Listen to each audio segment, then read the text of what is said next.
Hey Swifties! Welcome to a brand new episode of Swiftie School, where together we walk Clownelia Street covering the latest news and Easter eggs from our fearless leader, Taylor Swift. I'm your host, Reagan Bailey, and it is enchanting to have you here. Now that we're out of the woods, let's get into today's episode. It's another great day to be alive at the same time as Taylor Swift. Let me tell you, I've got a little peppity pep in my steppity step because today we are talking all about TTPD. You guys know the drill. Before we get into today's podcast, this is just an expression of my thoughts and opinions. And while I would absolutely love, live, laugh, love to be associated with Taylor Swift or Taylor Nation, I am not until further notice. Let's get into the episode. Now. So much has happened since we have last connected. And so many of you guys were like, Reagan, TikTok, where is our Drop Everything Now episode? You guys, I was pop locking and dropping and doing my absolute best to just stay afloat this past weekend because holy cow, 31 songs, Access Hollywood, 2 different parties, Taylor Club nights. I mean, your girl was on an absolute bender in the best way possible. Now, I want to take it back to the beginning. Let's go back to when we were all just complaining about the little Post Malone $1.99 CD that came out. And we were just anxiously waiting for our cute little 16-song album to come out. Well, joke's on us because we were in for the craziest ride. Now, I will say, taking it all the way back to the beginning, I thought that $1.99 CD was quite possibly the biggest missed opportunity of Taylor Nation yet. I think it aired on the side of cash grab. I understand they were trying to build anticipation for the lead single of the album and the music video and all that jazz, but I just don't see what the purpose of a CD that has one song on it is. Do you guys, am I crazy? I think a lot of us in the broadcast channel over on my Instagram were in agreement over that.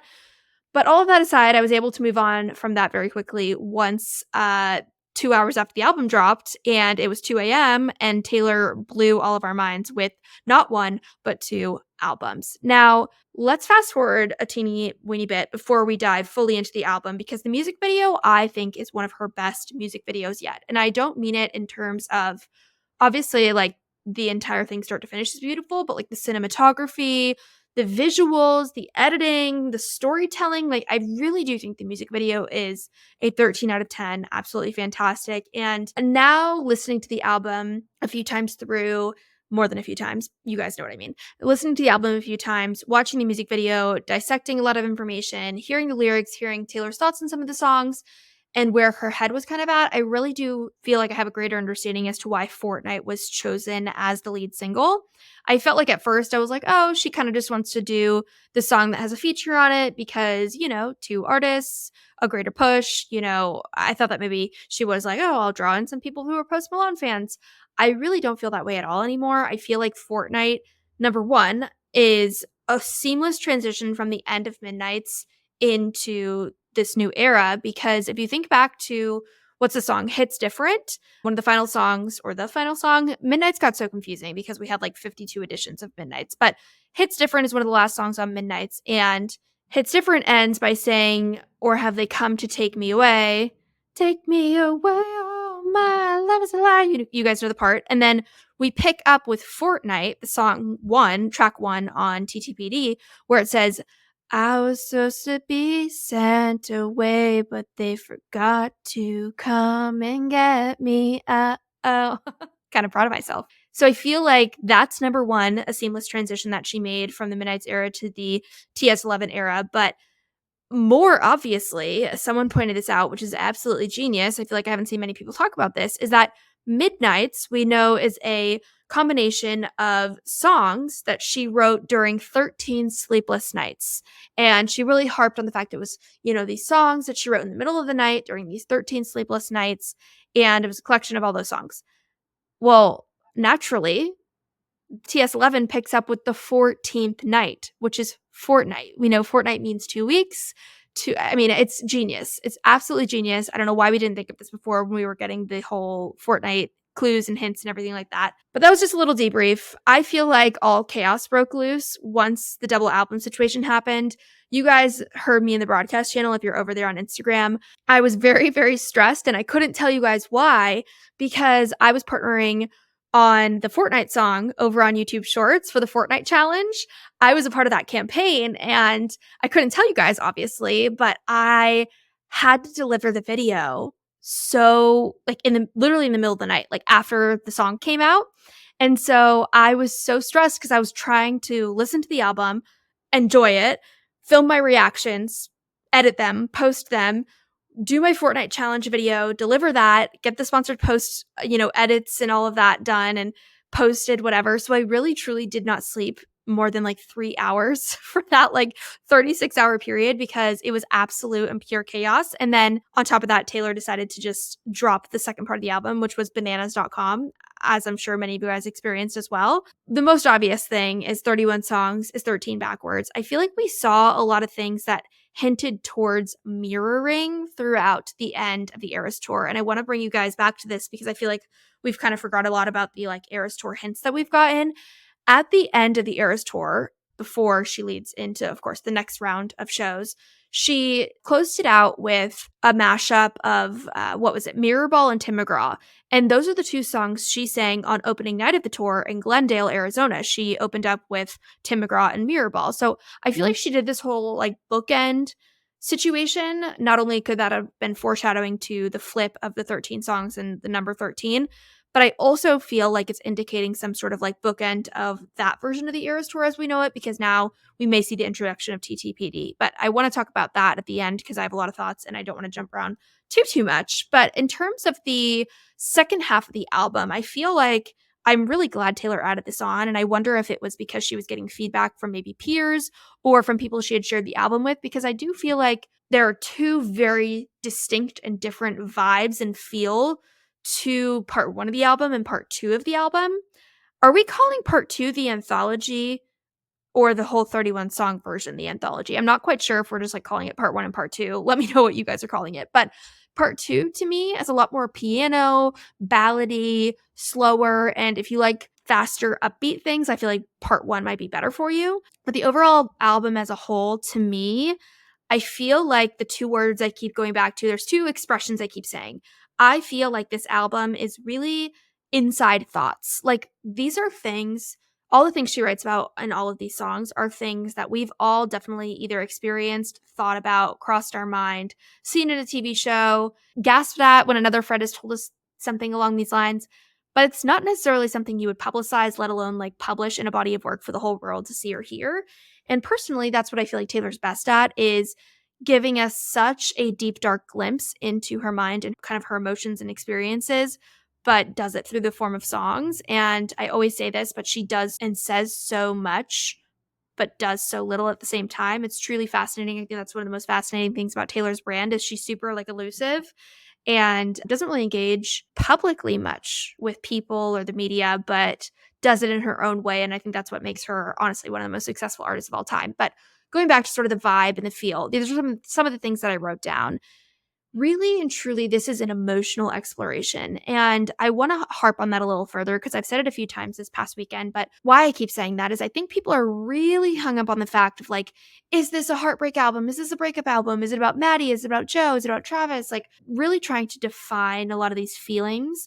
And I say it's an emotional exploration because there's really a lot of meaning and interpretation that you could put behind a lot of this. But the reality is, sometimes emotions are fluid, right? Like you could feel like you're over someone. You could feel like you've put something in the past and then you pass someone on the street or see a red car drive by and you're instantly transported back to those emotions. So I feel like the whiplash that you kind of feel throughout listening to the album or the hard punches that some of the lyrics make are due to the fact that she was not fully in like the best mental space when writing this. And that's what makes this album not only so relatable and beautiful and perfect, but so interesting at the same time. So I wrote down it's this like word vomit of everything bubbling up and coming to the surface. And the only way for her to move on was this album. And I know that because she acknowledged that on the tour. She said this album felt like more than any other album in her life, it was the most necessary and important to write.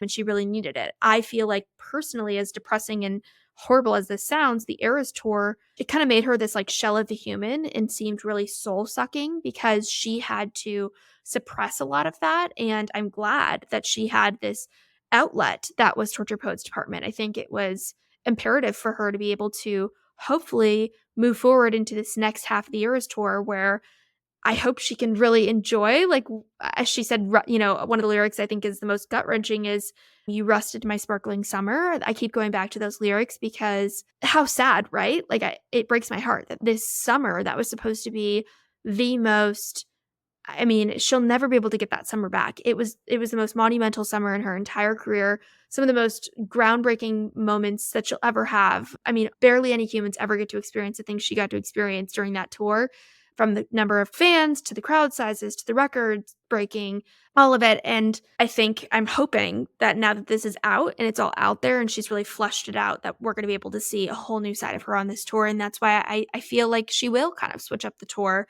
to hopefully put that version of it to rest and make it a little new and fresh and interesting for her mentally and emotionally. When thinking of this album, one of the things that I really feel like came to mind is this is really an album for the fans, and specifically, I'm going to say this like with quotations, like her older fans, people who are maybe closer in age to her or older in age to her. And this is not a diss at any of my younger listeners. I know a lot of you guys are Gen Z girlies and below, and I'm absolutely positive that you'll still be able to enjoy this album. But I think whereas folklore, the storytelling in there can really be understood by anybody. I feel like this one, you do have to have a little bit more experience in life under your belt in order to really feel the depths of the words that she's saying. Not to say you're not going to enjoy it, but that's kind of my initial thought is it's definitely not an album for children. Like 5-year-olds are not going to be bopping around to the house to these songs. Maybe I can do it with a broken heart. But again, like, do you want a 5-year-old talking about being depressed? Probably not. Speaking of this album, let's go ahead and talk about the songs itself. Now, I think I want to do a separate episode, like deep diving. We can kind of break up maybe the 31 songs and go chunk by chunk and kind of debrief and break them all down. And we could talk more about it over my Patreon, or if you guys want to drop like any Easter eggs or clues that you find in my form that I have linked in the description for the podcast. I just want to talk more generally for the sake of this episode while we kind of recap everything in my initial thoughts and first impressions. But the songs for me really tell a story start to finish. And I feel like almost every song on this album has parallels to her older songs or melodies, which is really interesting to me. I saw a comparison earlier today talking about Champagne Problems and how it seamlessly transitions into one of the songs on the album. I don't want to say it was Guilty as Sin, but speaking of Guilty as Sin, I feel like that's a perfect example. So, Guilty as Sin to me, when I hear it, is really about how Taylor felt like during her current relationship, whether it was Joe or with Matty or whoever, she felt guilty, like she was committing a sin, even though she had never touched hands on somebody. It was just that her mind was wandering to places, and people in her life were telling her that actions are the only thing that matter. And to me, how I interpret that is she was with Joe. She kind of knew the relationship was over. She was in that sort of denial phase, but she was starting to think about other people or someone else, perhaps Matty Healy, and she felt guilty for that. And then Fresh Out of the Slammer is a great transition from Guilty as Sin, because the second that she is no longer a prisoner in her long-term relationship that was obviously toxic and not working out for her, she's fresh out of the slammer and she makes her first phone call to that person she felt guilty thinking about. So that's kind of an example of how I feel like the songs sort of are interwoven.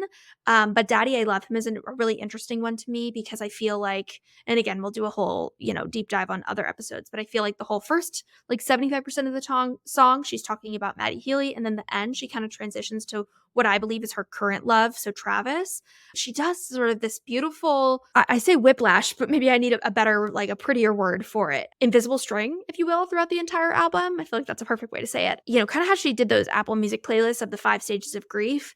I feel like she really displays that through the entire 31 songs. We see her bounce back and forth and ping pong between those sort of stages of grief. She might take one step forward into one and then 2 steps back and make it back into another, which is just what I think makes this album really, really, really interesting and unique from other albums. But again, if you're not like fully into Taylor Swift and going to listen to the entire thing start to finish, it might not appeal to you, or you might not walk away with that same feeling. So I understand how this album might be most attractive to her true and core fans, which at this point in her career, she can absolutely be putting out music that's really for her true and core fans, because she doesn't need the approval of the public anymore. You know what I mean? Now, the topic that everybody is really losing their marbles over online is Matty Healy. And I have thoughts about this. I talked about this briefly over on Threads, but my thoughts when it comes to Matty Healy is that this is not that surprising to me. And I say this, and maybe it'll sort of, give you guys a light bulb moment if you're still shooketh to the core over Matty Healy being included in this, is I feel like it's really, really embarrassing if you are in a relationship. And I'm not saying it's embarrassing for her. I'm just saying in general, because I've definitely been in denial on certain aspects of relationships that I've had before, where when you finally come to the realization that you're wrong, you almost so badly want to be right about something, or you want your next move to be the right one. And, we often hear about the term rebounds, but I think in a rebound, not only are you trying to prove a point to yourself, but you're also wanting that feeling from the past to go away so badly that you're also really easily persuaded and fall head over heels a lot quicker. And I think one of the biggest problems or takeaways that you can make from a lot of these songs and songs that she's defined as denial songs from her discography is that Joe seemed to promise her a lot, but really didn't follow through on them. He sort of seemed to be like dangling a carrot in front of her face. And I feel like when it comes to that next relationship that she had, it wasn't someone who was super casual or not looking for much. It seemed like the deepest form of a situationship where she basically laid it all out there and was like, this is what I didn't have. This is what I'm walking away from. This is all the baggage that I've got. And then Matty Healy was like, yeah, I can give you all of that and then some. Let's do it. And then doesn't follow through on it again. And then she falls even deeper into that sort of depression, sadness, anger, upset. And it's that story that's old as time where when it doesn't work out with the one guy, the next one you go to, you're going to go for this bad guy, the rebel. And 9 times out of 10, that doesn't work out for you either. And then you are finally at your rock bottom. And it's usually then that the next person you land upon is someone that is a better fit for you, or the one. But it could have been the one. Anywho, I feel like Joe really got off easy with this one. How do you guys feel? I feel like he really woke up and was like, oh, not too bad. Not too shabby, if you ask me. All this to say, I think people are really hard hitting on trying to define which songs are about who. I saw a chart earlier that was like breaking down which songs are about which ex and all this jazz. And I just want to remind you, Taylor hates when we speculate on her relationships, and I've tried to be pretty mindful of that throughout the course of this podcast and just throughout my content in general, because I can only imagine like how horrific it would be to like turn on a podcast and hear someone dissecting my past mistakes and relationships and heartbreak and all of that. But I think for me, what I walk away from is just she had to get it out in order to move on. And there was a lot she had been holding in, which leads me to controversial Miss Kim Kardashian. Now, for my notes on this, I wrote LOL. I think this song is hilarious. And that's not me being a mean girl. I just think the puns and like the play on words that she did in this song are kind of funny. Now, the next thing I wrote is Taylor is forever a girl's girl. And my hot take is that they have already made up or are going to make up following this song. I think Kim is at a low-ish place in her life, following her divorce. She's, in a vulnerable place being a mother. I think the door is probably more open than it ever has been before for them to have an opportunity to make up. Do I think it's going to make them like best friends? Absolutely not. But, Taylor's 2 very close friends, Lana Del Rey and Sabrina Carpenter, have both collaborated with Kim. I definitely don't think they have many degrees of separation between the two of them. They're probably going to run in similar circles, just being the nature of how small the world of being a celebrity is. And I could see the olive branch being extended. We've seen Taylor do it in the past with Katy Perry. Is the beef or as deep with Katy Perry? Absolutely not. But I think there is opportunity for a massive moment for girlhood here. And there is a cult following for both of these people, both Kim Kardashian and Taylor Swift, whether you like it or not. In the same way we've seen Beyonce and Taylor Swift support each other this past year to, I think the underlying reason for that is probably to squash a lot of the comparison that the media has created between them. I think that's why Beyonce, made it to Taylor's premiere. Taylor made it to her premiere. They also really look up to each other. Do I think that this means like Taylor's going to do the next Skims campaign? No.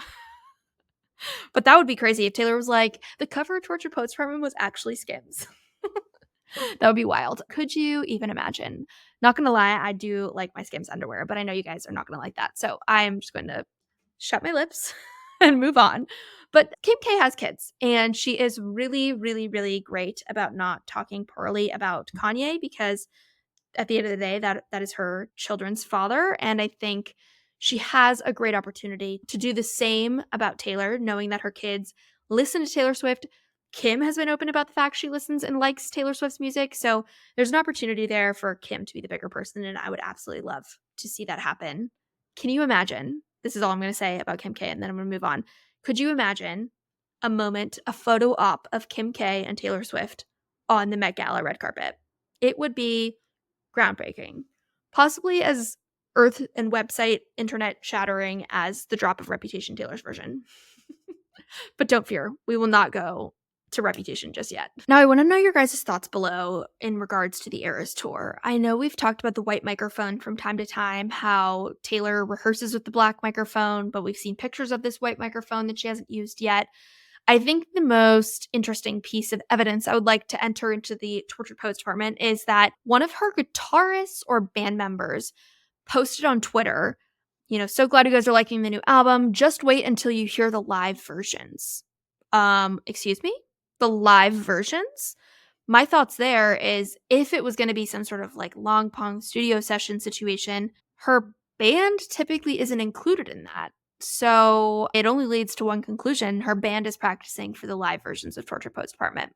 Mic drop moment, because I think there are going to be some happy Swifties that are going to be attending. I'm going on August 17th, and I cannot wait. It is in London. It is her second round of London shows for the summer. Her final round, actually, of London shows for the summer. So you guys know to look forward to that, because I will absolutely have boots on the ground and be reporting every last waking moment of it.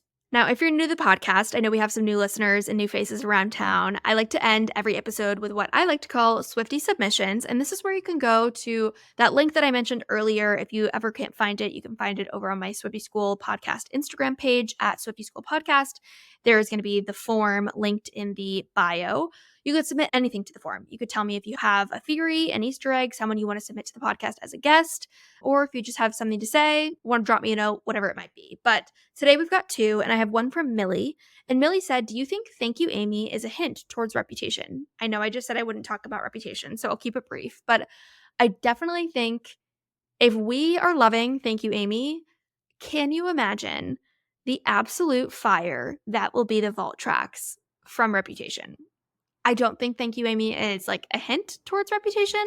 I'm not even entirely sure what track number Thank You, Amy is on TTPD. I would be curious to know.